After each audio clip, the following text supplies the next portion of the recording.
Thursday, May 29, 2025. Thursday of the 6th week of Easter. First reading. A reading from the Acts of the Apostles. Paul left Athens and went to Corinth. There he met a Jew named Aquila, a native of Pontus, who had recently come from Italy with his wife Priscilla because Claudius had ordered all the Jews to leave Rome. He went to visit them and, because he practiced the same trade, stayed with them and worked, for they were tentmakers by trade. Every Sabbath, he entered into discussions in the synagogue, attempting to convince both Jews and Greeks.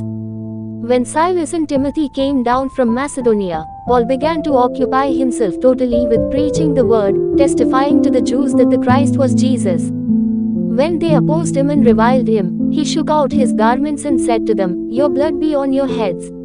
I am clear of responsibility. From now on I will go to the Gentiles." So he left there and went to a house belonging to a man named Titus Justus, a worshipper of God. His house was next to a synagogue. Crispus, the synagogue official, came to believe in the Lord along with his entire household, and many of the Corinthians who heard believed and were baptized. The word of the Lord.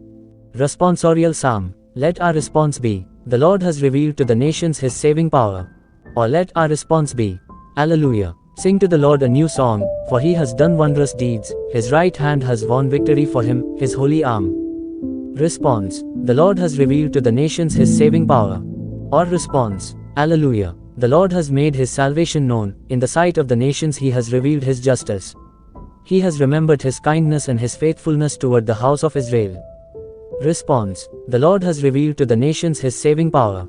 Or response. Alleluia. All the ends of the earth have seen the salvation by our God. Sing joyfully to the Lord, all you lands, break into song, sing praise. Response. The Lord has revealed to the nations His saving power. Or response. Alleluia. Gospel reading. A reading from the Holy Gospel according to St. John. Jesus said to His disciples, "A little while and you will no longer see me, and again a little while later and you will see me." So some of His disciples said to one another, "What does this mean that He is saying to us, 'A little while and you will not see me, and again a little while and you will see me, and, because I am going to the Father?'" So they said, "What is this little while, of which He speaks? We do not know what He means." Jesus knew that they wanted to ask Him, so He said to them, "Are you discussing with one another what I said, 'A little while and you will not see me, and again a little while and you will see me'? Amen, amen. I say to you, you will weep and mourn, while the world rejoices. You will grieve, but your grief will become joy." The Gospel of the Lord.